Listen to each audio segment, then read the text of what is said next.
My employer accidentally wired $4.7 million into my personal checking account. I called HR to report it. But when I gave them my employee ID, the woman on the phone stopped talking completely. And then she said, "Mrs. Harmon, that transfer was not a mistake. Good day, dear listeners. I'm so glad you're here with me today. My name is Clara, and this is a story I've spent a long time deciding whether to tell. Please subscribe to my channel and hit the like button, and leave me a comment letting me know which city you're listening from. I love knowing how far these stories travel. My name is Serena Harmon, and I want to tell you about the year I accidentally became the most inconvenient person in a room full of very powerful people. I was 41 years old when it happened. I worked as a senior payroll administrator at Linden Group Services, a mid-sized workforce management company headquartered in Columbus, Ohio. I had been there for 11 years. My desk was on the third floor, second window from the elevator, and I knew the birthday of every person in my department. I drove a Subaru Outback with a cracked side mirror I kept meaning to fix. I rented a 2-bedroom apartment on Clearfield Avenue because after my divorce from Garrett 3 years earlier, the math on a mortgage didn't work anymore, and I had made my peace with that. I had about $6,000 in my checking account on any given day, sometimes a little more if I'd been careful, never more than 8. I was not struggling, but I was not comfortable in the way that lets you stop thinking about money. I was the kind of person who checks her bank balance before agreeing to dinner somewhere she hasn't been before. My personal life was quieter than I would have admitted out loud. I had 2 people I called close friends. Margot Tilden, who taught nursing at Columbus State and texted me memes at 11 at night, and Callum Reyes, a former colleague who had moved to Denver but called every other Sunday like clockwork. I had a dog named Fern, a 4-year-old beagle mix who had strong opinions about squirrels and no opinions about anything else. I went to the farmer's market on Sunday mornings. I was fine, the specific, deliberate kind of fine that takes effort to maintain. The money appeared on a Wednesday. I checked my bank app at 7:14 in the morning, the way I did every day before I got out of bed. It was a habit I'd built during the divorce, when I needed to know where every dollar was at every moment because Garrett had not been someone who told me things. I tapped through to my balance and sat up straight. The number on the screen said $4,712,500. I closed the app, opened it again. The number was still there. I went to the transaction history. The deposit had posted the previous evening at 11:52 p.m., labeled as ACH Corporate Transfer, Payroll Adjustment. No reference number, no secondary identifier, just the amount, sitting in my account like something that had always been there. I laughed, actually laughed, a short, involuntary sound, and then immediately felt the floor drop out from under me. Because I work in payroll.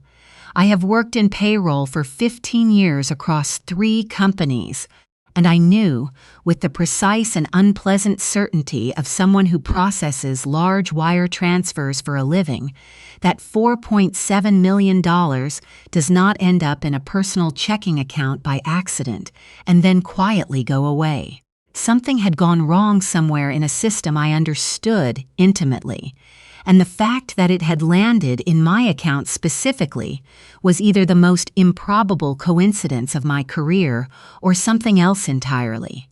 I called Linden Group's HR line at 8:01 a.m. The automated system put me on hold for 6 minutes. I listened to a loop of hold music and stared at the ceiling of my bedroom, where there was a water stain from a leak 2 winters ago that the building super had never fully fixed. When the representative picked up, she said her name was Donna. I told her mine.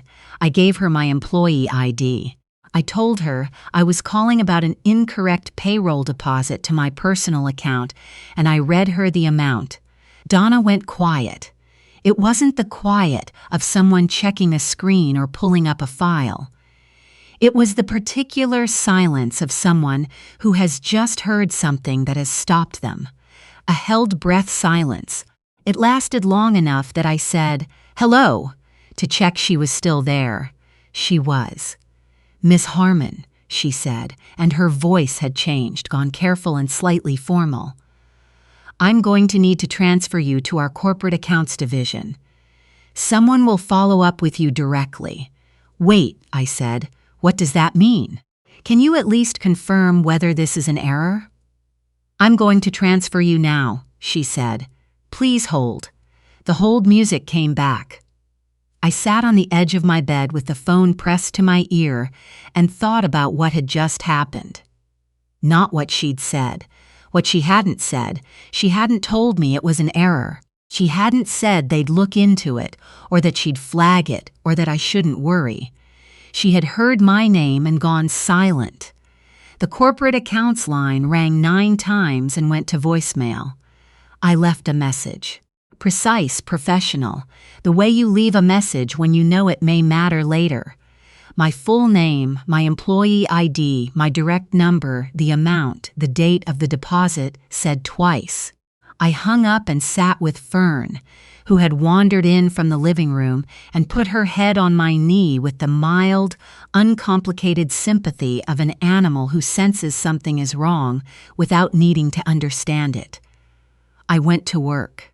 I sat through a Wednesday of payroll reconciliations and a department meeting about Q3 reporting timelines, and I was present in body only.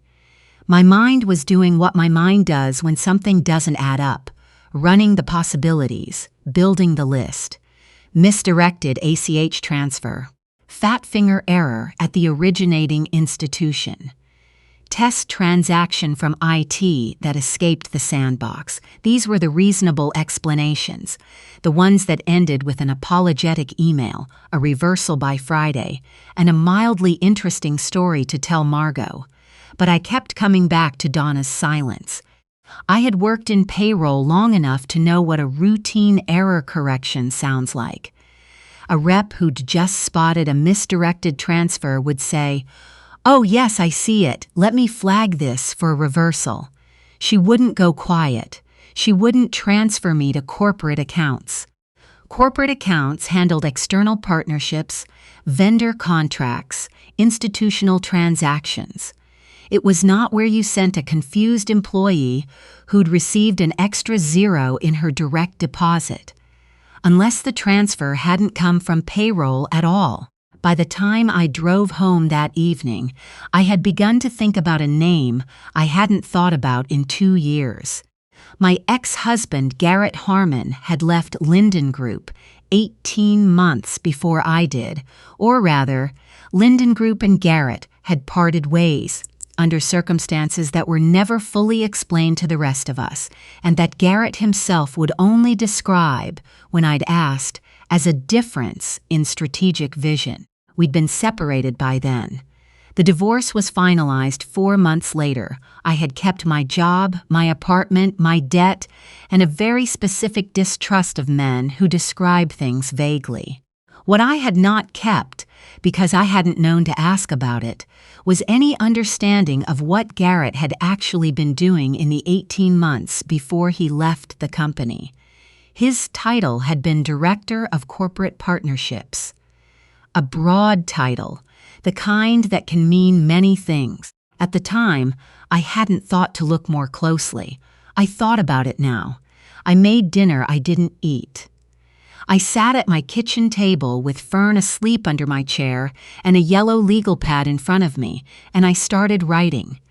I am a payroll administrator. My entire professional value is in documentation, in catching the thing that doesn't line up, in building a paper trail before anyone thinks to ask for one. If there was any situation in which that instinct was going to serve me, it was this one. Step 1. Formal written notice to Linden Group HR via certified mail, dated today, stating I had received an unexplained deposit and was reporting it immediately. Step 2. Check with the CFPB, the Consumer Financial Protection Bureau, about my rights and obligations around an unauthorized transfer of this size. Step 3. Find a financial crimes attorney before the end of the week. Step 4. Document every call, every message, every piece of paper saved in 2 places. And step 5, the one I kept circling back to, find out who had sent that money and why Donna had gone quiet at the sound of my name. I was at the post office at 7:45 the next morning before work to mail the certified letter return receipt requested. There was no one else in line. The clerk was a man named Ted who had helped me mail Christmas packages for 3 years running, and he handed me the receipt without ceremony, and I folded it into my purse and felt, just briefly, like I had done the one right thing available to me.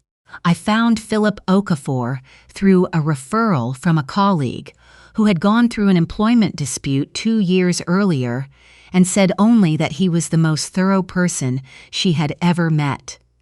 Philip was a financial crimes and employment attorney in Columbus with a small practice on North High Street above a coffee shop. I called his office at 7:50 a.m. and left a message saying I had an urgent matter involving a large unauthorized deposit and a corporate employer who was not behaving like a company with nothing to hide. He called me back at 8:15. He told me to come in that afternoon. His office had bookshelves floor to ceiling and a window that looked out at the street below, and he listened to everything I said without interrupting. When I finished, he asked 3 questions. How long had I been in payroll? 15 years. Did I have my own records of the company's transfer protocols? Yes, procedural documentation I had built for my own reference over the years. And had I spoken to anyone at Linden Group who had acknowledged the transfer existed? No, I said. That was the problem. No one had acknowledged anything. He was quiet for a moment. The fact that the representative went silent at your name, he said, and then routed you to corporate accounts specifically. That concerns me more than the dollar amount. He leaned forward slightly. That suggests your name was already in connection with this transfer before you called. Someone at that company, or with access to that company's systems, was expecting to hear from you. The word he used next was one I had been avoiding in my own thinking: insider. He said he wanted to request the originating account data and the internal transfer authorization chain. He said if Linden Group was unresponsive, he would escalate to the Department of Labor's Employee Benefit Security Administration and to the FBI's Financial Crimes Unit in Columbus. He drafted a formal legal letter to Linden Group's general counsel, requiring disclosure of the transfer's origin and authorization within 10 business days, or he would file a federal referral. I left his office with a retainer agreement, a folder, and the first thing that had felt like solid ground since Wednesday morning. The certified mail confirmation came to my phone at 11:58 a.m. Linden Group had received my letter. At 3:22 that afternoon, I received a voicemail from a man who identified himself as Warren Stahl, Vice President of Human Capital Operations at Linden Group Services. His voice was smooth, the voice of someone who had spent a long career delivering uncomfortable news in comfortable tones. He said he understood I had questions about a recent account activity, and that he would very much like to connect with me at my earliest convenience to provide context and clarity. He did not say error. He did not offer a reversal timeline. He said he looked forward to hearing from me. I forwarded the voicemail to Philip within the hour. Do not return that call, he replied by text. Do not meet with anyone from Linden Group without me present. That evening, I did what I probably should have done immediately. I searched Garrett's name. Garrett Harmon had, after leaving Linden Group, started a consulting firm, Harmon Strategic Advisors LLC, registered in Delaware, with an Ohio registered agent. The firm had a website that was mostly empty, a general description of services related to workforce management and corporate restructuring, and no client list. What it did have, buried in a state business filing I found through the Ohio Secretary of State's database, was a list of affiliated entities. One of them was a company called Bridgecroft Partners LLC, incorporated 8 months ago.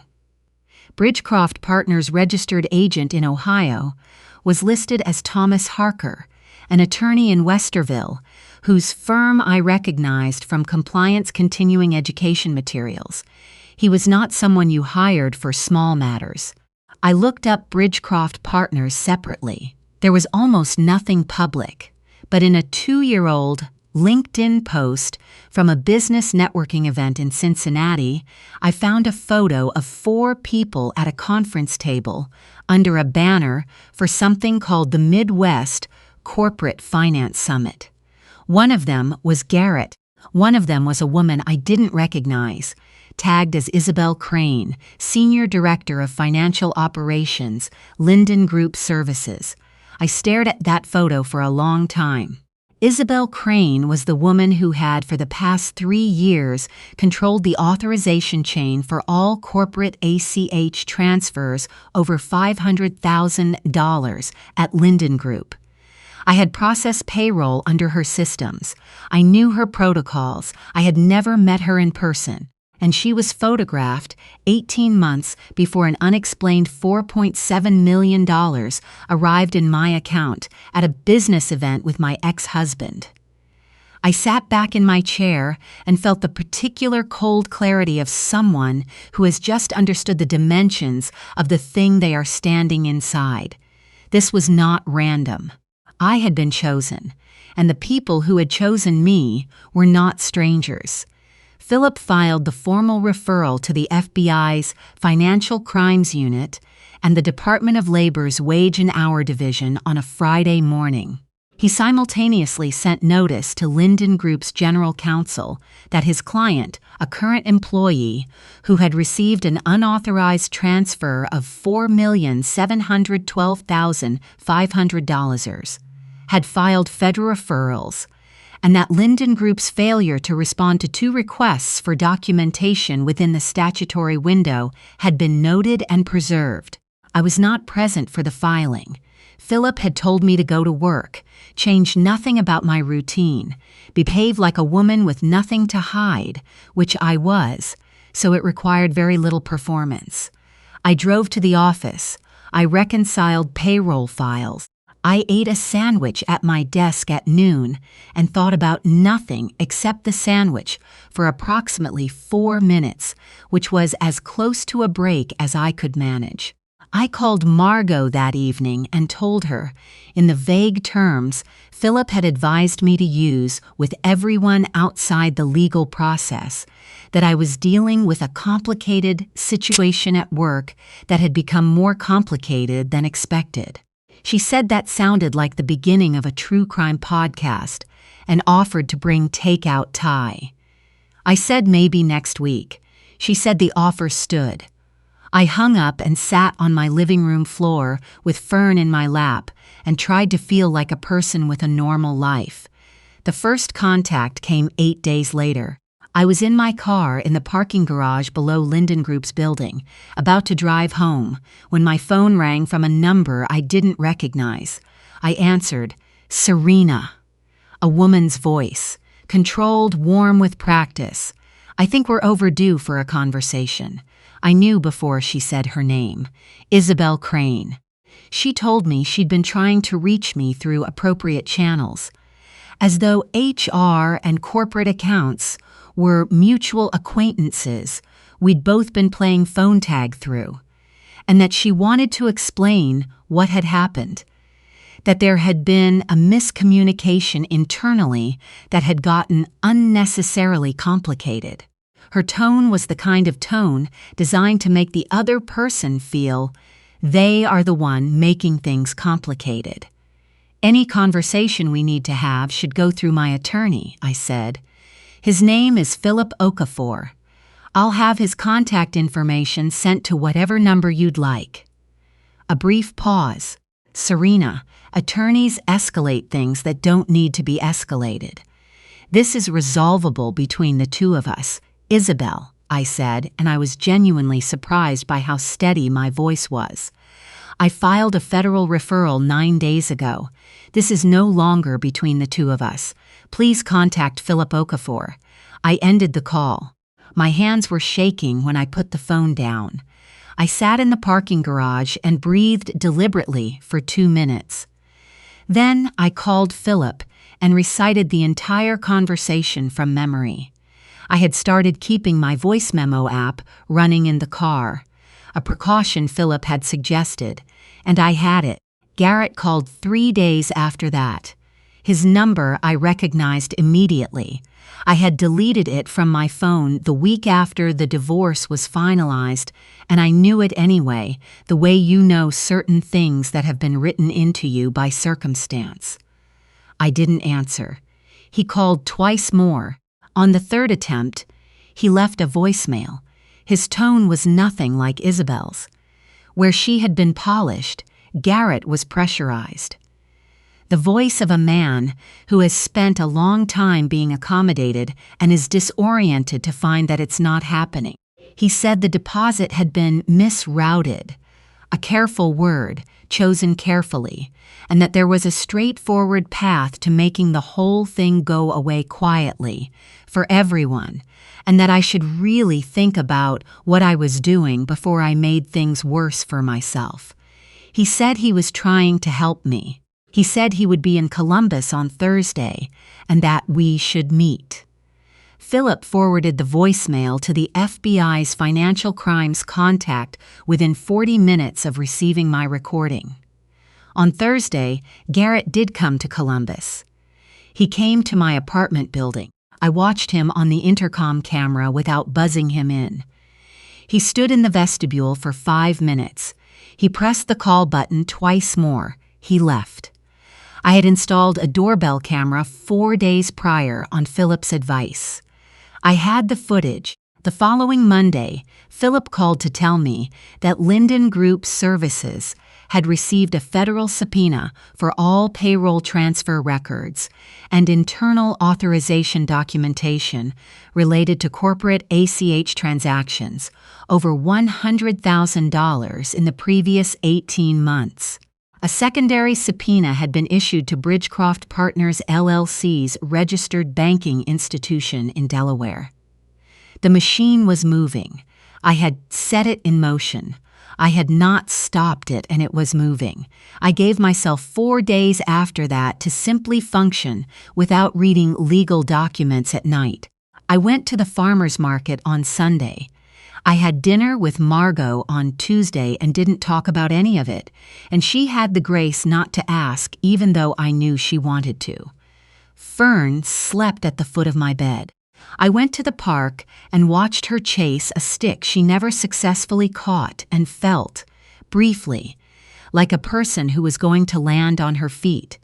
The offer came through Philip's office, delivered in a letter from a firm called Garland & Stites, LLP, based in Columbus, that I had never heard of. Philip told me quietly that they specialized in what he called sensitive corporate resolutions. And the care he put into the word sensitive made me understand that it was not a compliment. The letter proposed that in exchange for Serena Harmon's signed withdrawal of all complaints, referrals, and cooperation with any ongoing federal inquiries related to the ACH transfer, a payment of $800,000 would be made to an account of her choosing. The original $4,712,500 would be recalled. All parties would sign a mutual non-disclosure agreement.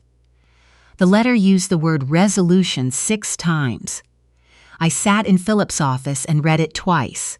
They're trying to buy my cooperation with an active federal investigation, I said. Yes, Philip said. And if you accept, you're potentially liable for obstruction. This offer is not made in good faith. It is made to find out whether you are the kind of person who can be managed. If you are, this document proves you accepted money to withdraw from a federal proceeding. I turned the letter face down on the table. File it with the FBI, I said. Philip's expression didn't change, but something in it settled. Cover letter is already drafted, he said. After that came a period of quiet. Isabel Crane stopped calling. Garrett's number did not appear on my phone. No further correspondence from Garland and Stites. It was a specific kind of stillness, not peace. The stillness of people who are watching to see if you will hold your position or find some reason to step back from it. I had worked in corporate environments for 15 years. I recognized observation when I felt it. It was then I called Callum in Denver. Callum Reyes and I had worked together for 4 years before he moved, and he had the particular quality rarer than people acknowledge of being able to listen without needing to fix things immediately. I called him on a Thursday evening from my back porch, a light jacket on against the October air, Fern patrolling the yard with intense purposefulness, and I told him everything. Not the vague work complication I'd described to Margot. Everything. He was quiet for a long moment when I finished. Then he said, "Serena, are you keeping hard copies of everything? Like physical paper in a real location?" It was such a Callum question. Not "are you okay?" Not "can I do anything?" but "is your documentation secure?" "Yes," I said. "Philip has the originals. I have copies in a safety deposit box at a credit union I opened specifically for this purpose." Good. A pause. "You know how this ends, right?" I didn't. Not with any certainty. I had hoped. I hadn't let myself say it. "Tell me," I said. "You've spent 15 years being the most detail-oriented person in every room you've been in," he said. "Whatever they built it assuming you'd be too uncomfortable or too scared to look closely. They read you wrong." Margot came over on Friday. She brought a roast chicken and a bottle of Montepulciano d'Abruzzo and put both on my counter without asking for permission. We sat at my kitchen table until midnight and solved nothing, and when she left I felt less like a woman under siege and more like a woman with people in her corner, which, it turned out, was its own kind of armor. Garrett called again on a Monday from a number I didn't recognize. I answered because I didn't know it was him, and when I heard his voice, I pressed record on my voice memo app with one thumb, while my face gave nothing away. He said he wasn't calling to argue. I said, "Then talk." He came to Columbus 2 days later. He brought Isabel. I had agreed to the meeting against my instincts, with Philip's reluctant approval, because Philip believed it would produce useful evidence, and because I trusted my own capacity to hold a line. The meeting took place in Philip's conference room, with a paralegal present, and with a clear understanding that everything said could and would be documented. They arrived together, Garrett in a sport coat that he'd clearly just purchased for this occasion. Isabel in a structured blazer, professional in the way that is designed to remind you of the asymmetry between you. They sat across the table and arranged themselves into the posture of people who are being very reasonable. Garrett spoke first. He was sorry things had escalated. He genuinely hadn't wanted it to become this complicated. He understood my concerns. He used the word concerns 4 times, which is the word people use when they want to imply you are overreacting to something they themselves caused. He said what he and Isabel needed was for the process to pause. The subpoenas, the federal referrals, before everyone's career was affected by a situation that had, he said, been a miscommunication from the beginning. Isabel spoke next.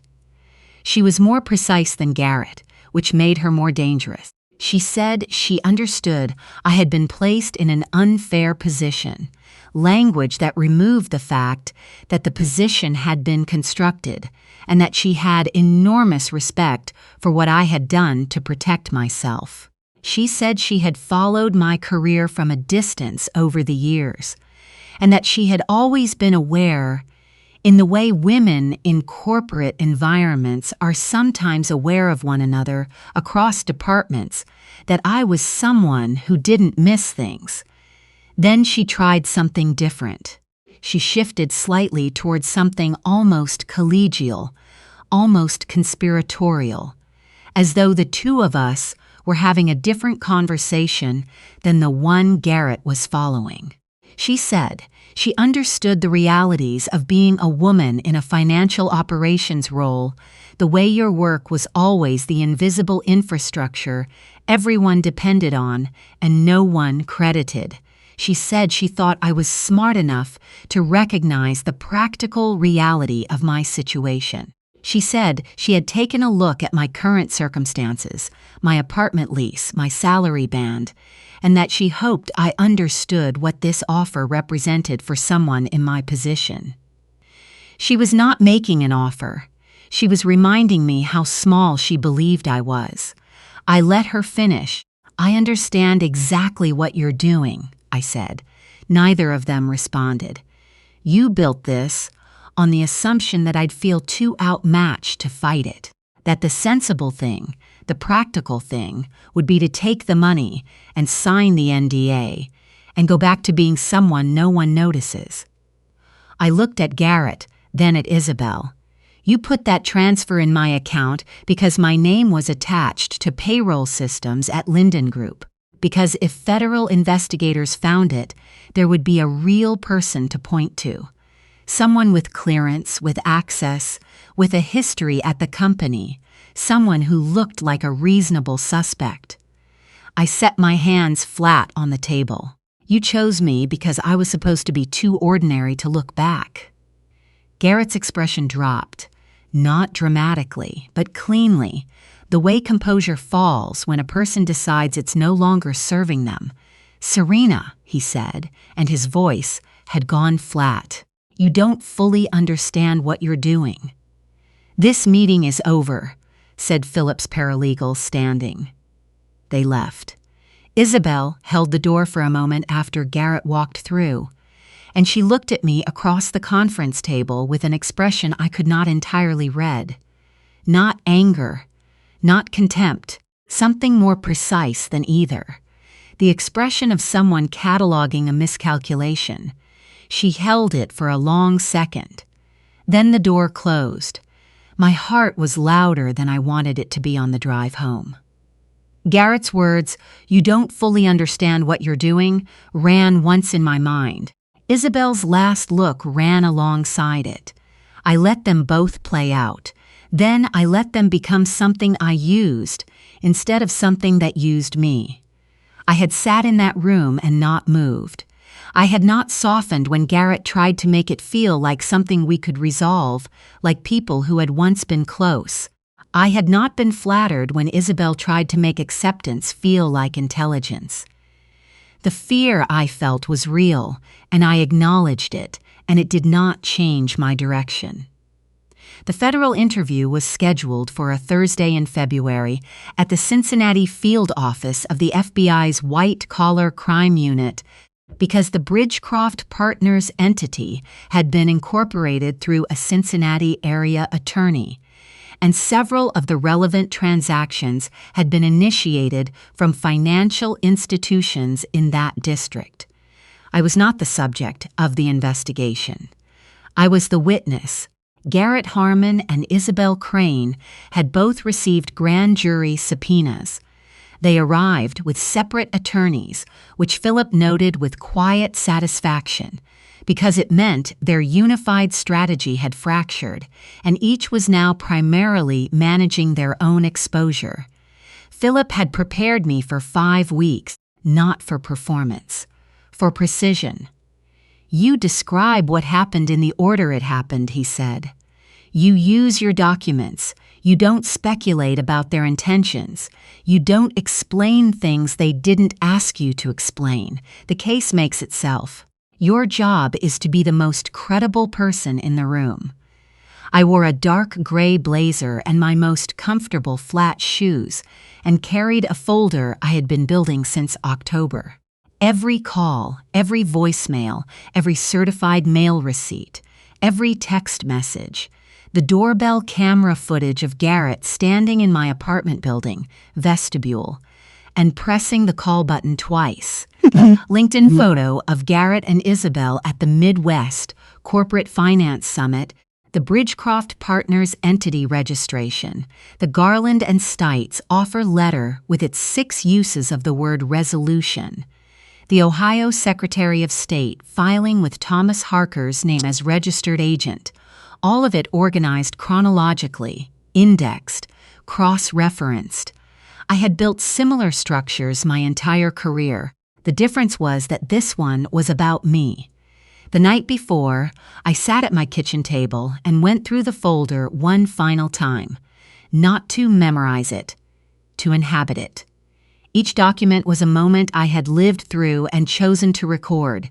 The certified mail receipt was the morning I had stood at the post office before anyone else was awake and decided that every action I took was going to leave a mark. The voicemail recording of Garrett threatening consequences was the evening I had sat in my car in the parking garage, unable to make myself go inside because my hands wouldn't stop. The Garland and Stites letter was the afternoon I had sat in Philip's office and read the word resolution 6 times and felt, for the first time, not frightened but resolved. I knew the story inside that folder because I had lived it carefully, and no one in that building was going to tell me a version of it that I did not recognize. Garrett arrived at 9:04 a.m. with his attorney. He did not look at me in the corridor. Isabel arrived at 9:11, her attorney one step behind her, and she did look at me briefly, with the expression of someone who has made a recalculation and is still working out its implications. I sat with Philip in a waiting area and felt very still. Not calm, exactly, still. The way you feel when you have done everything available to you and the outcome is now in the hands of something larger than any single person in the building. The lead investigator was Special Agent Marcus Webb, early 50s, unhurried, with the quiet focus of someone who has interviewed a great many people and is interested only in what the documents show.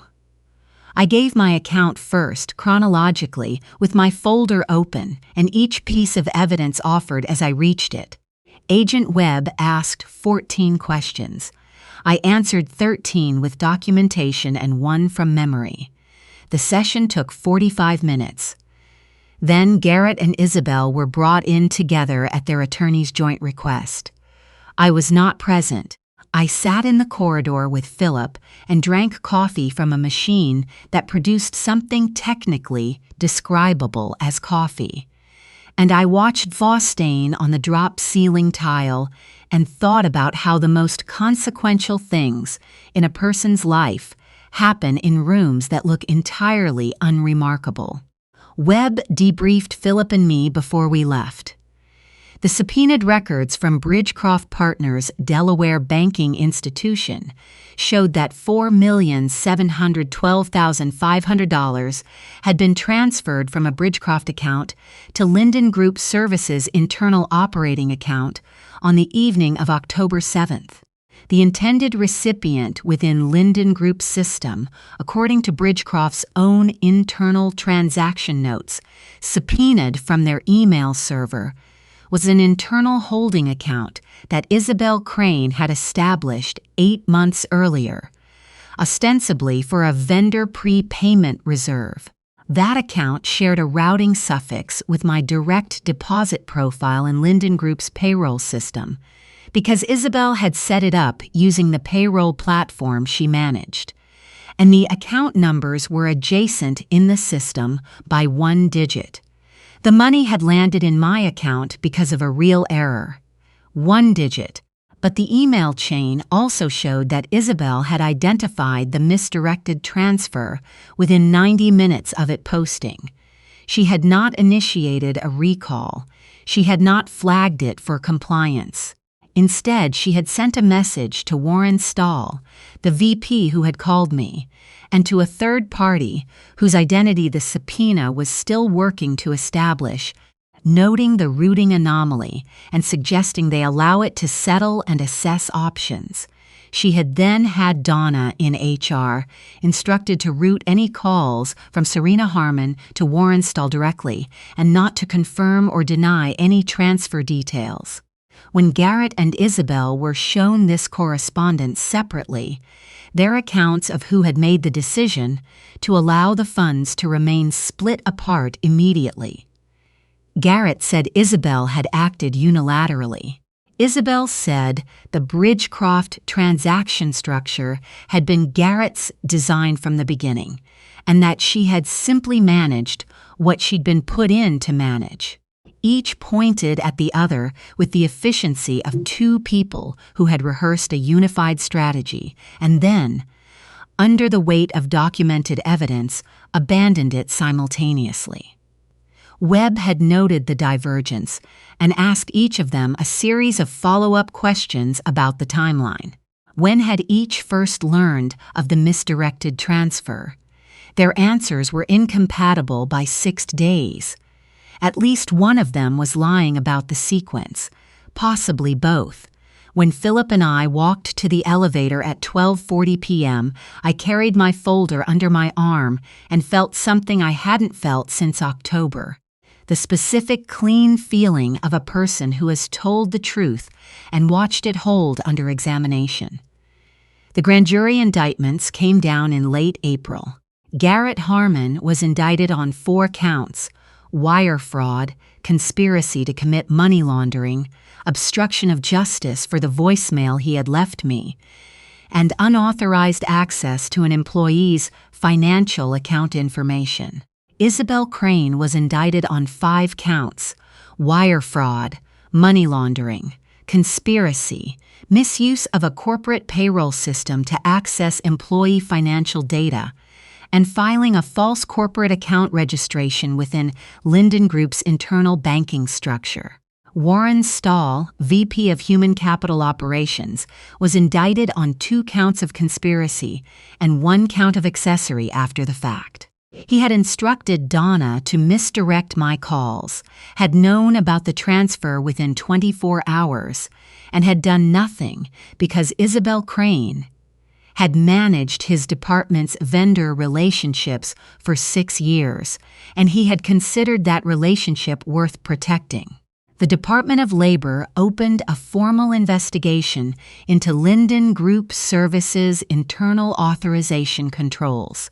The company entered into a compliance agreement within 60 days, committing to third-party auditing of all ACH transfer protocols above $50,000, the implementation of dual authorization requirements for all corporate wire activity, and 18 months of Department of Labor oversight.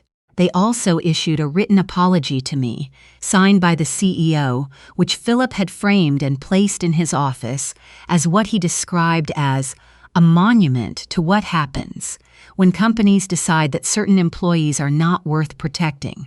The $4,712,500 was recalled from my account via court order on November 30th.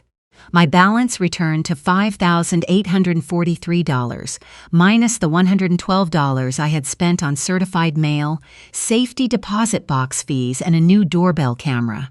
Philip's fees were significant, and I paid them without hesitation. When I delivered the final payment, he gave me a copy of the indictment documents with a sticky note on the front that said simply, "You built the case." I still have it in the same folder as everything else in a filing cabinet in my apartment that I have never needed to open again. On the afternoon the indictments were announced, I sat on my back porch with Fern in my lap and read the DOJ press release on my phone. It was 5 paragraphs. It named Garrett Harmon, Isabel Crane, and Warren Stahl. It described the scheme. Using a misdirected ACH transfer and an unwitting employee to create a financial buffer within a corporate payroll system in order to layer funds from an outside entity. The unwitting employee was described as a Columbus area payroll professional who had promptly self-reported the transfer and cooperated fully with investigators. Promptly self-reported. That was the whole of it. That was everything I had done. I had not spent the money.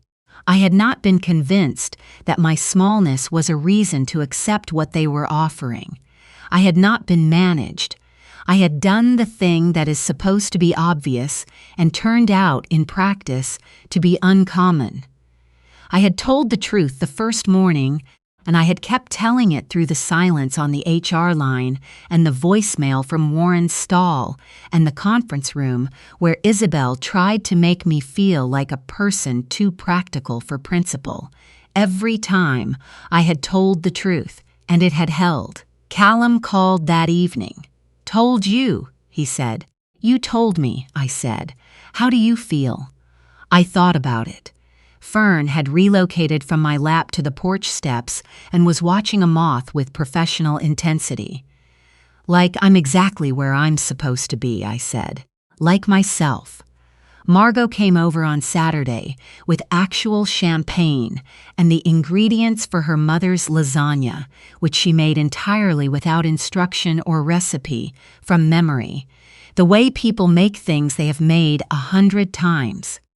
We ate at my kitchen table with the October light coming through the windows and Fern sleeping under our chairs, and I thought about what it was I had actually been protecting all those months.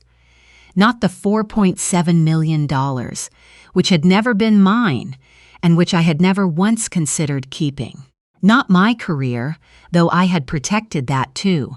Not even my name, though that had mattered more than I'd expected.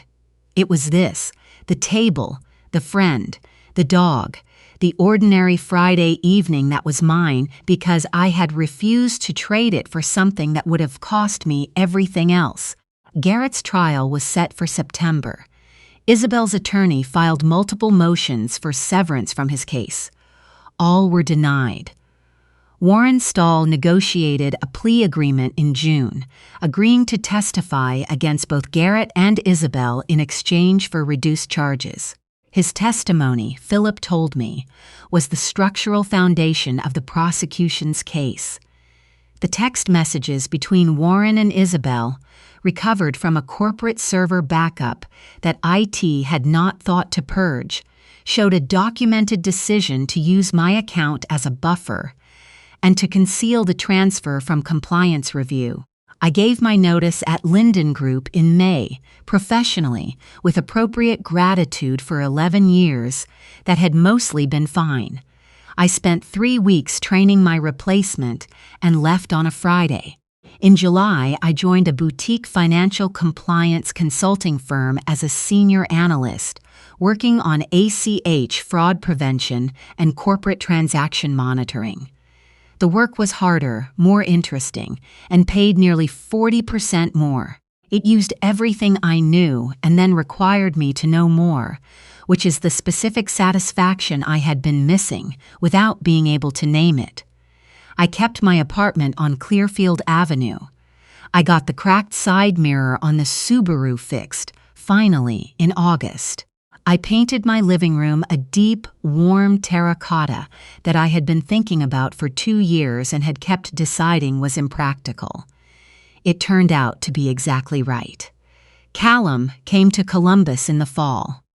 We walked through Schiller Park on a Saturday afternoon, while the leaves were at their peak, and talked about his consulting work and my new practice and the specific relief that comes from being on the other side of something that tested you.